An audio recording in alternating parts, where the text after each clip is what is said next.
ನಮಸ್ಕಾರ. ದಾನುಶ್ರೀ ಭಕ್ತಿ ಚಾನೆಲ್ಗೆ ಸ್ವಾಗತ. ದಯವಿಟ್ಟು ಲೈಕ್ ಮಾಡಿ, ಸಬ್ಸ್ಕ್ರೈಬ್ ಮಾಡಿ ಮತ್ತು ಬೆಲ್ ಐಕಾನ್ ಒತ್ತಿ ನಮ್ಮ ಚಾನೆಲ್ಗೆ ಬೆಂಬಲ ನೀಡಿ. ಎರಡನೆಯ ಅಧ್ಯಾಯ. ಶ್ರೀ ಗಣೇಶಾಯನ್ಮ. ಶ್ರೀ ಸದ್ಗುರು ಸಿದ್ಧಾರೂಢಾಯ ನಮಃ. ಛಂದ. ವಂದಿಸುವೆ ಶ್ರೀ ಸಿದ್ಧನಾಥಗೆ, ಭಕ್ತ ಕರುಣಾಕರನಿಗೆ, ನಂದಿ ವಾಹನ ನಿರ್ದು ಧರೆಯೊಳ ಅವತರಿಸಿ ಬಂದಾತಗೆ, ಮಂದಮತಿಗಳ ಕೂಡ ಲೀಲಾ ಮಾಡಿ ಯುದ್ಧ ರಿಪಾತಗೆ, ಅಂಧಕಾರವ ತಪ್ಪಿಸೆನ್ನಲು ಪಾಲಿಸುವ ಗುರುನಾಥಗೆ. ಶ್ರೀ ಸಿದ್ಧ ಗುರುವರ್ಯನೇ, ನಿನಗೆ ನಮಸ್ಕಾರವಿರಲಿ. ನಿನ್ನ ಸ್ಮರಣ ಮಾತ್ರದಿಂದ ವಿಘ್ನಗಳೆಲ್ಲ ಲಯ ಹೊಂದುವವು.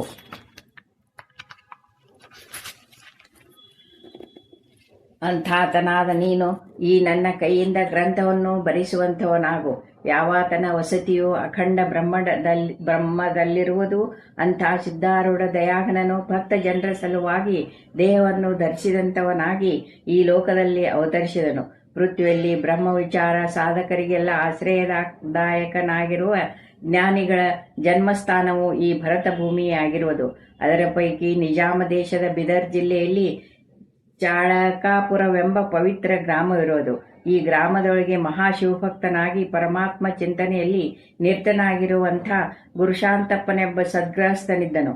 ಆತನಿಗೆ ಪತೀರ್ಥ ಶಿರೋಮಣಿಯಾದ ದೇವ ಮಲ್ಲಮ್ಮನೆಂಬ ಪತ್ನಿ ಇದ್ದಳು.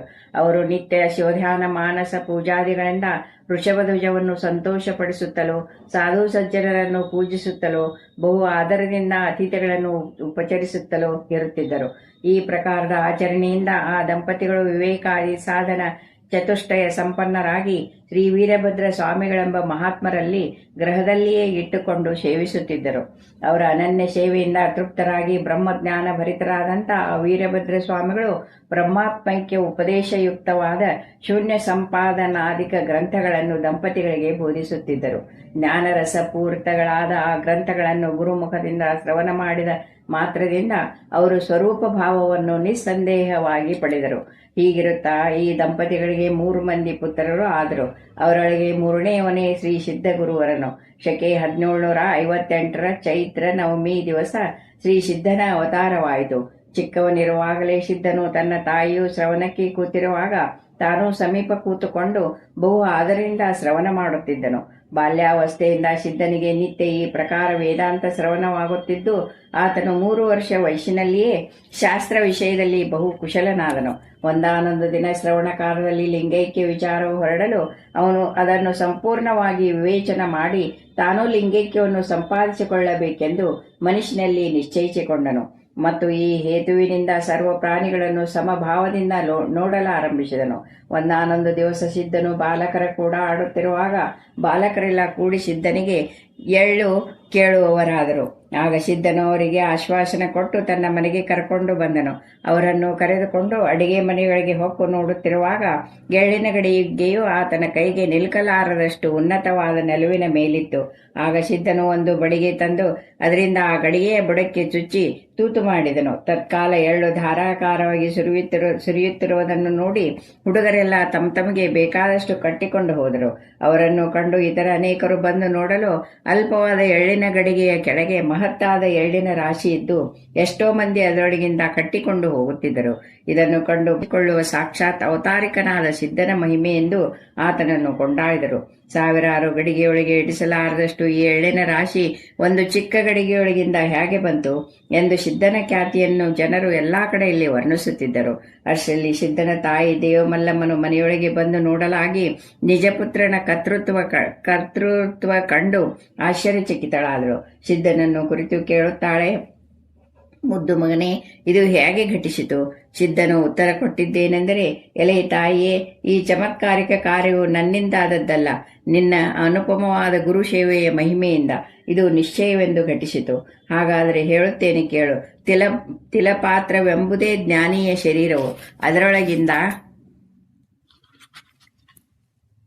ಹೊರಡುವ ಜ್ಞಾನೋಪದೇಶದ ವಚನಗಳೇ ಎಳ್ಳು. ಆ ಜ್ಞಾನೀಯ ವಚನಗಳ ಘನ ಪ್ರವಾಹವು ಸಾವಿರಾರು ಅಜ್ಞಾನಿ ಘಟಗಳಲ್ಲಿ ಹಿಡಿಸಲಾರದೆ ಇದ್ದರೂ ಅವುಗಳಿಂದ ಸರ್ವರೂ ತೃಪ್ತಿಯನ್ನು ಹೊಂದುವರು.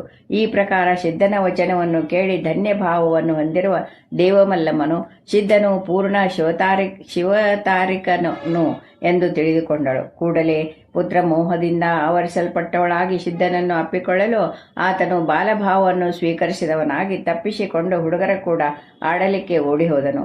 ಹೀಗಿರುತ್ತಾ ಒಂದಾನೊಂದು ದಿವಸ ತಾಯಿಯು ಸಿದ್ಧನನ್ನು ಕುರಿತು, ಎಲೆ ಮಗನೇ, ನೀನು 5 ವರ್ಷದವನಾದಿ, ಇನ್ನು ಮೇಲೆ ವಿದ್ಯಾಭ್ಯಾಸ ಮಾಡಲಿಕ್ಕೆ ಶಾಲೆಗೆ ಹೋಗಬೇಕು ಎಂದು ಹೇಳಲು ಸಿದ್ಧನು, ಅವ್ವ, ಇದೇನು ಉದ್ಯೋಗ ನನಗೆ ಹಚ್ಚುತ್ತಿ? ನನಗೆ ಶಾಲೆಯು ಅಂತರ್ಬಾಹ್ಯದಲ್ಲಿ ಸರ್ವತ್ರವಿರುವುದು. ಅಂತಃಕರಣ ವೃತ್ತಿಯೊಳಗೆ ಅಧಿಷ್ಠಾನ ಚೈತನ್ಯ ರೂಪನಾಗಿರುವ ಶಿವನನ್ನು ಜೀವನು ಧ್ಯಾನದೊಳಗೆ ನೋಡುತ್ತಿರುವಾಗ ಮತ್ತು ಬಾಹ್ಯ ಸರ್ವ ವಸ್ತುಗಳಲ್ಲಿ ಅದೇ ಪರಮಾತ್ಮನನ್ನು ಕಾಣುತ್ತಿರುವಾಗ ಯಾವ ವಿದ್ಯೆಯು ಫಲಿಸುತ್ತಿರುವುದೋ ಅದು ವಿದ್ಯಾಭ್ಯಾಸ ಮಾಡುವ ಶಾಲೆಯಲ್ಲಿ ನಾನು ಸದೋದಿತ ಆನಂದ ರೂಪನಾಗಿ ಇರುತ್ತೇನೆ. ಹೀಗಿರುವಾಗ ಜೀವನು ತನ್ನ ಸ್ವರೂಪವನ್ನು ಮರೆತು ಬಂಧದೊಳಗೆ ಬೀಳುವಂತೆ ಮಾಡಿಸುವ ಲೌಕಿಕ ವಿದ್ಯೆಯನ್ನು ಕಲಿಸುವಂತಹ ಸ್ಥಾನವಾದ ನಿನ್ನ ಶಾಲೆಯ ಕೆಲಸವೇನು ಎಂದು ಅನ್ನುವ ಸಿದ್ಧನ ಭಾಷಣವನ್ನು ಕೇಳಿ ದೇವಮಲ್ಲಮ್ಮನು ಚಿತ್ತಳಾಗಿ ಸಿದ್ಧನಿಗೆ ಅಂದಿನಿಂದ ಗುರು ಸನ್ನಿಧಿಯಲ್ಲಿ ನೇಮದಿಂದ ವೇದಾಂತ ಶ್ರವಣ ಮಾಡಿಸುವಂತವಳಾದಳು. ಒಂದಾನೊಂದು ದಿನ ಹುಡುಗರ ಕೂಡ ಆಡುತ್ತಿರುವಾಗ ಸಿದ್ಧ ಬಾಲಕನು ಒಂದು ಎಮ್ಮೆಯನ್ನು ಕಂಡು ಅದರ ಬೆನ್ನ ಮೇಲೆ ಹತ್ತಿ ಕೂತುಕೊಂಡನು ಮತ್ತು ಹುಡುಗರಿಗೆ ಕೂಗಿ, ನೋಡಿರಿ, ನಾನು ಆನೆಯ ಮೇಲೆ ಕೂತಿರುವೆನು. ನೀವೆಲ್ಲ ವಾದ್ಯಗಳನ್ನು ಬಾರಿಸುತ್ತಾ ಗ್ರಾಮದೊಳಗೆ ಉತ್ಸವವನ್ನು ಮೆರೆಸಿರಿ. ಇದನ್ನು ಕೇಳಿ ಬಾಲಕರೆಲ್ಲ ಆನಂದದಿಂದ ನಾನಾ ವಾದ್ಯ ಧ್ವನಿಗಳನ್ನು ಮಾಡುತ್ತಾ ನಗುತ್ತಾ ಹಾರಾಡುತ್ತಾ ಮುಂದಕ್ಕೆ ಸಾಗಿದರು. ಆದರೆ ಎಮ್ಮೆಯು ಮುಂದಕ್ಕೆ ಹೆಜ್ಜೆ ಇಡಲಲ್ಲದು. ಸಿದ್ಧನು ಹುಡುಗರು ಎಷ್ಟು ಪ್ರಯತ್ನ ಮಾಡಿದರೂ ಅದು ಚಲಿಸಲಿಲ್ಲ. ಆಗ ಸಿದ್ಧನು ಸಿಟ್ಟಿಗೆದ್ದು, ಎಮ್ಮೆಯೇ, ನೀನು ಮೃತನಾಗು ಎಂದು ಅಂದ ಕೂಡಲೇ ಅದು ನಿರ್ಜೀವವಾಗಿ ಭೂಮಿಗೆ ಬಿತ್ತು. ಇದನ್ನು ನೋಡಿ ಹುಡುಗರು ಓಡಿ ಹೋಗಿ ಸಿದ್ಧನ ತಾಯಿಗೆ ಈ ವರ್ತಮಾನವನ್ನು ತಿಳಿಸಿ, ಸಿದ್ಧನು ಶಪಿಸಿದ ಕೂಡಲೇ ನಿಮ್ಮ ಎಮ್ಮೆಯು ಭೂಮಿಗೆ ಬಿದ್ದು ಸತ್ತು ಹೋಯಿತು ಎಂದು ಆಕೆಯನ್ನು ಕುರಿತು ಹೇಳಿದರು. ಇದನ್ನು ಕೇಳಿ ದೇವಮಲ್ಲಮ್ಮನು ಮನಸ್ಸಿನಲ್ಲಿ ಬಹಳ ಗಾಬರಿಯಾಗಿ ಸಿದ್ಧನ ಕಡೆಗೆ ಓಡಿ ಬಂದು ಸತ್ತು ಬಿದ್ದ ಎಮ್ಮೆಯನ್ನು ಕಂಡು ಪುತ್ರನನ್ನು ಕುರಿತು ಅನ್ನುತ್ತಾಳೆ, ಇದೇನು ಮಾಡಿದಿ? ಎಮ್ಮೆಯನ್ನು ಯಾತಕ್ಕೆ ಕೊಂದಿ? ಶಿವಶಿವ, ನಾನು ಇನ್ನೇನು ಮಾಡಲಿ ಎಂದು ಆರ್ತ ಸ್ವರದಿಂದ ಅಳುವುದನ್ನು ಕೇಳಿ ಸಿದ್ಧನಿಗೆ ಕರುಣೆ ಹುಟ್ಟಿ, ತಾಯಿಯೇ, ನಿನಗೆ ಎಮ್ಮೆ ಬೇಕಾಗಿದ್ದರೆ ಇಷ್ಟು ದುಃಖ ಯಾತಕ್ಕೆ ಮಾಡಬೇಕು ಎಂದು ನಡೆದು ಸಿದ್ಧನು ಓಂ ನಮಃ ಶಿವಾಯ ಎಂಬ ಮಂತ್ರವನ್ನು ಉಚ್ಚರಿಸಿ ಎಮ್ಮೆಯನ್ನು ಸ್ಪರ್ಶಿಸಿದನು. ತತ್ಕಾಲವೇ ಆ ಎಮ್ಮೆಯು ಪಸರಿಸಿದ ಕೈ ಕಾಲುಗಳನ್ನು ಎಳೆದುಕೊಂಡು ಸಜೀವವಾಗಿ ಎದ್ದು ನಿಂತಿತು. ಇದನ್ನು ನೋಡಿದ ಸುತ್ತಮುತ್ತಲಿನ ಜನರು ಇದು ಮಹಾ ಅಘಟಿತವಾದ ಕರುಣಿ ಎಂದು ನುಡಿಯುತ್ತಾ ಆಶ್ಚರ್ಯಚಕಿತರಾದರು. ಮತ್ತು ಕೆಲವರು ಈತನು ನಮ್ಮ ಉದ್ಧಾರ ದಿಶೆಯಿಂದ ಬಂದಿರುವ ಈಶ್ವರನೋ ವಿಷ್ಣುವೋ ಅಥವಾ ಯಾವನಾದರೂ ಋಷೀಶ್ವರನೋ ತಿಳಿಯಲಾರೆವು ಎಂದು ಅನ್ನುತ್ತಿರುವಾಗ ಅವರನ್ನು ಕುರಿತು ಸಿದ್ಧನು ಅಂದದ್ದು, ಎಲೆ ಪುಣ್ಯಾತ್ಮಗಳಿರ, ಕೇಳಿರಿ. ಇತರರ ವಚನವನ್ನು ಕೇಳದೆ ತಮೋಗುಣದಿಂದ ತಟಸ್ಥನಾಗಿರುವಂಥ ಅಹಂ ಬುದ್ಧಿಯೇ ಈ ಎಮ್ಮೆಯು. ಅಂತ ಅಹಂ ಬುದ್ಧಿಯ ತಮಸ್ಸನ್ನು ನಾಶ ಮಾಡುವ ಉದ್ದೇಶವಾಗಿ ಆತ್ಮನು ಅದರ ಮೇಲೆ ಆರೋಹಣ ಮಾಡಿದರೂ ಅದು ಸರ್ವತಾ ಚಲಿಸಲಿಲ್ಲ. ಇದನ್ನು ಕೊಂಡು ಆತ್ಮನು ಸಂಕಲ್ಪ ಮಾಡಿದ ಕೂಡಲೇ ಅಹಂತೆಯು ಲಯಾವಸ್ಥೆಯಲ್ಲಿ ಹೊಂದಿತು. ಕೂಡಲೇ ಈ ಅಹಂತೆಯನ್ನು ಬಹುಕಾಲ ಪಾಲನೆ ಮಾಡಿದ ಮೂಲ ಮಾಯೆಯು ಓಡಿ ಬಂದು ಅಹಂತತೆಯನ್ನು ಬದುಕಿಸಬೇಕೆಂದು ಆತ್ಮನಿಗೆ ಪ್ರಾರ್ಥಿಸಿದಳು. ಈ ಪ್ರಾರ್ಥನೆಯನ್ನು ಕೇಳಿ ಆತ್ಮನು ಅಹಂತತೆಯನ್ನು ಸಜೀವ ಮಾಡಿದನು. ಈಗ ಆ ಅಹಂತತೆಯು ಆತ್ಮನ ಭಕ್ತಿಯಿಂದ ಯುಕ್ತವಾಗಿ ಶಾಂತ ರೂಪದಿಂದ ಜಗತ್ತಿನಲ್ಲಿ ವರ್ತಿಸುವುದು. ಈ ಸವಿಚಾರ ಭಾಷಣವನ್ನು ಕೇಳಿ ಸರ್ವರು ಅನ್ನುತ್ತಾರೆ, ಆಹಾ, ಎಂಥ ಗಹನವಾದ ವಿಚಾರ! ನಮಗಿಂತ ಈತನು ಎಷ್ಟೋ ಚಿಕ್ಕವನಂತೆ ಕಾಣುತ್ತಿದ್ದರೂ ಈತನ ಜ್ಞಾನವು ಅತರ್ಕ್ಯವಾದದ್ದು. ಸಿದ್ಧ ಬಾಲಕನು ಸುಂದರವಾಗಿಯೂ ಮನೋಹರವಾಗಿಯೂ ಶೋಭಿಸುತ್ತಿರುವ ಮೂರ್ತಿಯನ್ನು ಕಂಡು ಸರ್ವರು ಈತನ ಮಾತೆಯು ಧನ್ಯಳು ಧನ್ಯಳು, ನಾವಾದರೂ ಈತನ ಸಂಘದಿಂದ ಧನ್ಯರು, ಈತನು ಪ್ರತ್ಯಕ್ಷ ತ್ರಯಮೂರ್ತಿ ಸ್ವರೂಪನಿರುವನು ಎಂದು ಅನ್ನುತ್ತಾ ಹೊರಟು ಹೋಗುವಂತವರಾದರು. ಒಂದಾನೊಂದು ದಿನ ಸಿದ್ಧನು ತನ್ನ ಸಂಗಡಿಗರನ್ನು ಕುರಿತು, ಎಲೆ ಬಾಲಕರೇ, ನನ್ನ ಸಂಗಡ ಕೆರೆಗೆ ಸ್ನಾನಕ್ಕೆ ಬನ್ನಿರಿ ಎಂದು ಅಂದದ್ದು ಕೇಳಿ ಅವರು ಅತ್ಯಾನಂದದಿಂದ ಸಿದ್ಧನನ್ನು ಹಿಂಬಾಲಿಸಿದರು. ಕೆರೆ ಬಂದು ಸ್ನಾನಕ್ಕೆ ಸರ್ವರು ಇಳಿಯುತ್ತಿರುವಾಗ ಒಬ್ಬನು ಮಾತ್ರ ಭಯಯುಕ್ತನಾಗಿ ದಂಡೆಯ ಮೇಲೆಯೇ ನಿಂತುಕೊಂಡನು. ಆಗ ಸಿದ್ಧನು ಇವನ ಭಯವನ್ನು ಪಡಿಸಬೇಕೆಂಬ ಉದ್ದೇಶವಾಗಿ ಅವನನ್ನು ಬಲಾತ್ಕಾರದಿಂದ ಹಿಡಿದು ಆಳವಾದ ನೀರಿರುವಲ್ಲಿ ಎಳೆದುಕೊಂಡು ಹೋದನು. ಭಯಭೀತನಾಗಿ ಆ ಬಾಲಕನು ಕೂಗುತ್ತಿರುವಾಗ ಇತರ ಹುಡುಗರು ಬಂದು ಅವನನ್ನು ಬಿಡಬೇಕೆಂದು ಎಷ್ಟು ಹೇಳಿದರೂ ಸಿದ್ಧನು ಬಿಡಲಿಲ್ಲ. ಆಗ ಅವರೆಲ್ಲರೂ ಕೂಡಿ ಸಿದ್ಧನನ್ನು ಹಿಡಿದುಕೊಳ್ಳಬೇಕೆಂದು ಯತ್ನಿಸಿದರೂ ಆತನು ಅವರ ಕೈಗೆ ಸಿಗದೆ ಆ ಹುಡುಗನನ್ನು ಬಹಳ ಕಂತವಾದ ಸ್ನಾನಕ್ಕೆ ಒಯ್ದು ಮುಳುಗಿಸಿ ಬಿಟ್ಟನು. ಆಮೇಲೆ ಸಿದ್ಧನು ದಂಡೆಗೆ ಬಂದ ಕೂಡಲೇ ಸರ್ವರು, ಎಲೆ ಸಿದ್ಧನೇ, ನೀನೇ ಆ ಹುಡುಗನ್ನು ಕೊಂದಿ, ನಾವೇನು ಅರಿವೆವು ಎಂದು ಅಂದದ್ದು ಕೇಳಿ ಸಿದ್ಧನು, ನೀವ್ಯಾಕೆ ಇಷ್ಟು ಗುಲ್ಲು ಮಾಡುತ್ತೀರಿ? ಆ ಬಾಲಕನ ಭಯ ಹೋಗಿ ನಿರ್ಭಯನಾದನು, ಅವನಿಗೆ ಮುಂದೆ ದುಃಖವು ಉಳಿಯಲೇ ಇಲ್ಲ ಎಂದು ಅಂದನು. ಅದಕ್ಕವರು, ಸತ್ಯ ಮಾತು, ದೇಹವೇ ನಾಶವಾದ ಬಳಿಕ ಭಯವೆತ್ತನದು ಅಂದರು. ಕೆಲವರು ಓಡಿ ಹೋಗಿ ಆ ಹುಡುಗನ ತಾಯಿಗೆ ನಡೆದ ಸಂಗತಿಯನ್ನು ಹೇಳಿದರು. ಆ ಕೂಡಲೇ ತನ್ನ ಒಬ್ಬಂಟಿಗನಾದ ಪುತ್ರನ ಮರಣ ವಾರ್ತೆಯನ್ನು ಕೇಳಿ ಅತಿ ದುಃಖಿತಳಾದ ತಾಯಿಯು ಕೆರೆಗೆ ಓಡಿ ಬಂದು ಸಿದ್ಧನನ್ನು ನೋಡಿ, ಎಲ್ಲೋ ಇದಂಥ ದುಷ್ಟತನ ಎಂದು ಕೇಳಲಾಗಿ ಸಿದ್ಧನು ಶಾಂತವಚನದಿಂದ, ಎಲೆ ತಾಯಿಯೇ, ಇಲ್ಲಿ ನನ್ನ ದುಷ್ಟತನವೇನೂ ಇಲ್ಲ. ನಿನ್ನ ಮಗನು ಜಲರೂಪಿ ಪರಮಾತ್ಮನಲ್ಲಿ ಮಗ್ನನಾಗಿದ್ದು ಭಯರಹಿತನಿರುವನು ಎಂದು ಹೇಳುವುದು ಕೇಳಿ ತಾಯಿಯು, ಸಾಕು ಸಾಕು, ನಿನ್ನ ವೇದಾಂತ, ನನ್ನ ಪುತ್ರನನ್ನು ನೀನು ಸತ್ಯವಾಗಿ ಕೊಂದು ಬಿಟ್ಟೆ. ಕೆರೆಯೊಳಗೆ ಬಿದ್ದಿರುವ ಅನನ್ಯ ರತ್ನವನ್ನು ಈಗಲೇ ತಂದುಕೊಡು ಎಂದು ದೀರ್ಘ ಸ್ವರದಿಂದ ಅಳಲಾರಂಭಿಸಿದ ಆ ಮಾತೆಯನ್ನು ಕಂಡು ಕರ್ಣಾರ್ಧ ಹೃದಯನಾಗಿ ಸಿದ್ಧನು ಅಂದದ್ದು, ಎಲೆ ತಾಯಿಯೇ, ನೀನು ಗಾಬರಿಯಾಗಬೇಡ. ನಿನ್ನ ಮಗನು ಆನಂದ ಉದದಿಯೊಳಗೆ ಜೀವಂತನಾಗಿರುವನು. ನೀನು ಈಗಲೇ ಆತನ ಹೆಸರಿನಿಂದ ಕರೆದರೆ ಆತನು ಎದ್ದು ಬರುವನು. ಇದನ್ನು ಕೇಳಿ ಆ ತಾಯಿಯು, ದೇವದತ್ತ ಬಾ ಎಂದು ಕೂಗಿದಳು. ಆ ಕ್ಷಣವೇ ನೀರೊಳಗೆ ಕಲ್ಲೋಲವಾಗಿ ಆ ಹುಡುಗನು ಪೃಷ್ಠಭಾಗದಲ್ಲಿ ಕಾಣಿಸಿಕೊಂಡು ಈಸುತ್ತಾ ತೀವ್ರವಾಗಿ ದಂಡೆಗೆ ಬಂದು ಮುಟ್ಟಿದನು. ಆತನ ತಾಯಿ ಅತ್ಯಂತ ಪ್ರೇಮಯುಕ್ತಳಾಗಿ ಓಡಿ ಬಂದು ಅವನನ್ನು ಅಪ್ಪಿಕೊಂಡು, ಮುದ್ದು ಮಗನೇ, ನೀನು ಇಷ್ಟು ಹೊತ್ತು ಎಲ್ಲಿ ಇದ್ದಿ?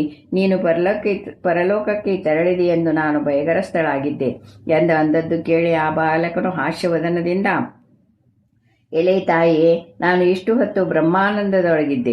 ಈಗ ಪುನಃ ದುಃಖರೂಪನಾದ ಜಗಜ್ಜಾಲವು ನನ್ನನ್ನು ಆವರಿಸಿಕೊಂಡಿತು ಎಂದು ನುಡಿದನು. ಆಗ ತಾಯಿಯು, ನೀನು ಬದುಕಿಕೊಂಡು ಬಂದು ಒಳ್ಳೆಯದಾಯಿತು, ಇಲ್ಲದಿದ್ದರೆ ನಾನು ನೀರಿನಲ್ಲಿ ಬಿದ್ದು ಪ್ರಾಣವನ್ನು ತೊರೆಯುತ್ತಿದ್ದೇನು ಎಂದು ಕಣ್ಣೀರು ಸುರಿಸುತ್ತಾ ಮಗನನ್ನು ಮೋಹದಿಂದ ಪುನಃ ಅಪ್ಪಿಕೊಂಡಳು. ಇದನ್ನು ಕಂಡು ಸರ್ವರು ಆನಂದಭರಿತರು. ಸಿದ್ಧನ ಕೃತ್ಯವನ್ನು ನೋಡಿ ಆಶ್ಚರ್ಯಚಕಿತರು.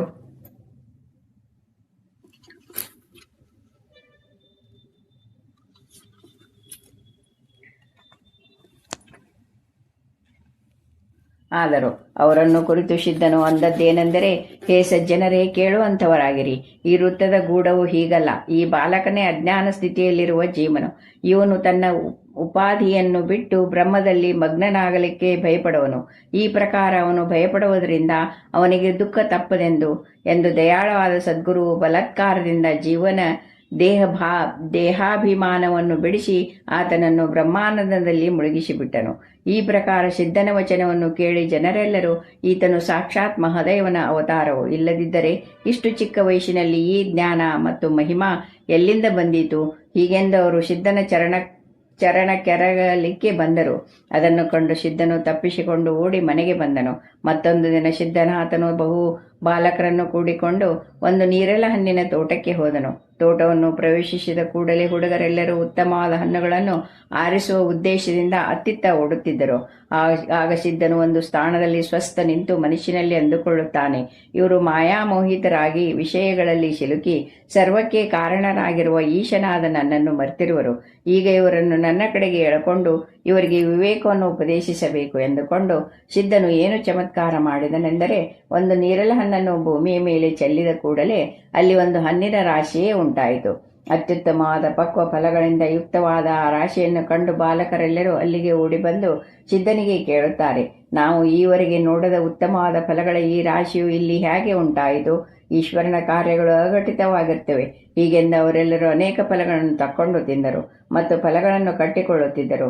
ಆಗ ಸಿದ್ಧನು ಅವರನ್ನು ಕುರಿತು, ನೀವು ಹೊಟ್ಟೆ ತುಂಬ ಹಣ್ಣುಗಳನ್ನು ತಿಂದಿರಲ್ಲ, ಆದರೆ ಯಾವಾತನ ಉಪಕಾರದಿಂದ ಈ ಸಮೃದ್ಧಿಯಾದ ಫಲಗಳ ರಾಶಿ ಸಿಕ್ಕಿತು ಎಂಬುದು ನೀವು ವಿಚಾರ ಮಾಡಲಿಲ್ಲ ಎಂದು ಹೇಳಿದ್ದಕ್ಕೆ ಅವರು, ನಮಗೋಸ್ಕರ ಜಗದೀಶ್ವರನು ಈ ಸ್ವಾದಿಷ್ಟವಾದ ಫಲಗಳನ್ನು ಕೃಪೆಯಿಂದ ನಿರ್ಮಿಸಿದನು. ಆದರೆ ನಮ್ಮ ಮೂರ್ಖತ್ವದಿಂದ ಅದನ್ನು ನಾವು ಅರಿಯದೇ ಹೋದೆವು. ಈಗ ಈ ಹಣ್ಣುಗಳನ್ನು ಇಲ್ಲೇ ಬಿಟ್ಟು ನಾವು ಮನೆಗಳಿರ ಈ ಹಣ್ಣುಗಳನ್ನು ಬಿಡುವೆವು ಎಂದು ಹೇಳುವಿರಿ. ಹಣ್ಣು ಬಿಟ್ಟರೆ ಅವನ್ನು ನೋಡುವಂತಹ ಕಣ್ಣುಗಳನ್ನು ಬಿಡಲಾರಿರಿ. ಕಣ್ಣುಗಳಿಂದ ಪುನಃ ಹಣ್ಣುಗಳನ್ನು ನೋಡುತ್ತಲೇ ಚಿತ್ತಾಕರ್ಷಕವಾಗಿ ವಿಷಯಗಳ ಕಡೆಗೆ ಮನಸ್ಸು ಹರಿಯುವುದು. ಕಣ್ಣುಗಳಾದರೂ ಮುಚ್ಚಬಹುದು, ಆದರೆ ದೇಹಾಭಿಮಾನ ಸ್ಥಿರವಿರದು. ಅದು ಇರುವ ತನಕ ಈಶ್ವರ ಪ್ರಾಪ್ತಿಗೋಸ್ಕರ ಮಾಡುವ ಯತ್ನಗಳೆಲ್ಲ ವ್ಯರ್ಥವಾಗಿರುವವು. ಈ ಅಭಿಮಾನವನ್ನು ತ್ಯಾಗ ಮಾಡಲಿಕ್ಕೆ ಜ್ಞಾನದ ಗಳಿಂದ ಯತ್ನವನ್ನು ಮಾಡತಕ್ಕದ್ದು. ಇದಕ್ಕೆ ಉಕ್ತ ತಪ ಉಪವಾಸಾದಿ ಇತರ ಉಪಾಯಗಳು ನಡೆಯಲಾರವು. ಈಶ್ವರನ ಧ್ಯಾನದಿಂದ ಆತ್ಮಜ್ಞಾನವಾಗಿ ಅದರಿಂದ ಬ್ರಹ್ಮಾನಂದ ಪ್ರಕಟವಾಗುವುದು. ಬ್ರಹ್ಮಾನಂದದಲ್ಲಿ ಚಿತ್ತವು ಮಗ್ನವಾಗಿರಲು ವಿಷಯಭಾವವು ಉಳಿಯಲಾರದು. ಈಗ ನೀವು ಸಾಕಷ್ಟು ಹಣ್ಣುಗಳನ್ನು ತಕ್ಕೊಂಡು ಮನೆಗೆ ಹೋಗಿರಿ ಎಂದು ಸಿದ್ಧನು ಅಂದದ್ದು ಕೇಳಿ ಸರ್ವರು ಗ್ರಹಾಭಿಮುಖರಾದರು. ಸಿದ್ಧನ ಹಿಂದೆ ಅವರೆಲ್ಲರೂ ಹೋಗುತ್ತಿರುವಾಗ ದಾರಿಯಲ್ಲಿ ಒಂದು ಸರ್ಪವನ್ನು ಕಂಡು ಹುಡುಗರೆಲ್ಲ 4 ದಿಕ್ಕಿಗೆ ಓಡ ಹತ್ತಿದರು. ಆದರೆ ಸಿದ್ಧನು ಸರ್ಪದ ಸಮೀಪ ನಿಂತುಕೊಂಡು ಹುಡುಗರಿಗೆಲ್ಲ ಕರೆಯುತ್ತಾ, ಹೆದರಬೇಡಿರಿ, ಇದು ಸತ್ತ ಹಾವು ಎಂದು ಹೇಳಿದರೂ ಸಮೀಪ ಬರಲಿಕ್ಕೆ ಅವರು ಹೆದರಿದರು. ಆಗ ಸಿದ್ಧನು ಆ ಹಾವನ್ನು ಕೈಯಿಂದ ಹಿಡಿದು ತೋರಿಸಿದಾಗ ಅವರು ಸಮೀಪ ಬಂದರು. ಆ ಸಮಯದಲ್ಲಿ ಅವರನ್ನು ಕುರಿತು ಸಿದ್ಧನು, ನೋಡಿರಿ, ಲೋಕದಲ್ಲಿ ಹೀಗೇ ದೃಶ್ಯ ಮಾತ್ರಕ್ಕೆ ಹೆದರಿ ಹೋಗುವರು, ಆದರೆ ನಿರ್ಮಲವಾದ ಚಿತ್ತದಲ್ಲಿ ಭಾಷಿಸುವಂಥ ಸರ್ವ ವಸ್ತುಗಳ ಅಂತಸ್ಥಿತಿಯನ್ನು ಯಾರೂ ವಿಚಾರ ಮಾಡುವುದಿಲ್ಲ. ಗುರುಪದೇಶವಾದ ಕೂಡಲೇ ಈ ಅಂತರ್ದೃಷ್ಟಿಯು ತೆರೆಯುವುದು. ಅದರಿಂದ ಜಗದಾಭಾಸವನ್ನು ಕಾಣದೆ ಸರ್ವತ್ರ ಸ್ವರೂಪ ಸತ್ತೆಯೇ ಭಾಸಮಾನವಾಗುವುದು.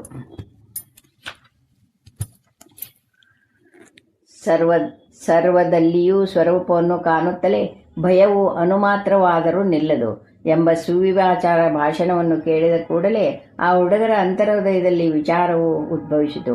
ಅನಂತರ ಅವರೆಲ್ಲರೂ ಸಿದ್ಧನನ್ನು ಗೃಹಕ್ಕೆ ಮುಟ್ಟಿಸಿ ಆನಂದದಿಂದ ತಮ್ಮ ತಮ್ಮ ಮನೆಗಳಿಗೆ ಹೋಗುವಂತವರಾದರು. ಶ್ರೀ ಸಿದ್ಧನಾಥನ ಮಹಿಮೆಯು ಅಗಾಧವಾಗಿದೆ. ಅದನ್ನು ವರ್ಣಿಸಲಾಗದೆ ವೇದವು ಕುಂಠಿತವಾಯಿತು. ಸದ್ಗುರು ನಾಥನ ಪ್ರಸಿದ್ಧವಾದ ಗುಣಗಳನ್ನು ವರ್ಣಿಸುವಾಗ ಮನುಷ್ಯನು ಭವಾಬ್ದಿಯಿಂದ ಸಹಜವಾಗಿ ಉದ್ಧೃತನಾಗುವನು ಎಂಬಲ್ಲಿಗೆ ಶ್ರೀ ಸಿದ್ಧಾರೂಢ ಕಥಾಮೃತದೋಳು ಶ್ರವಣ ಮಾತ್ರದಿಂದ ಸರ್ವ ಪಾಪಗಳನ್ನು ಭಸ್ಮ ಮಾಡುವಂಥ ಬಹು ಮಧುರವಾದ ಈ ದ್ವಿತೀಯಾಧ್ಯಾಯವನ್ನು ಶಿವದಾಸನು ಶ್ರೀ ಸಿದ್ಧಾರೂಢ ಚರಣಾರವಿಂದಗಳಲ್ಲಿ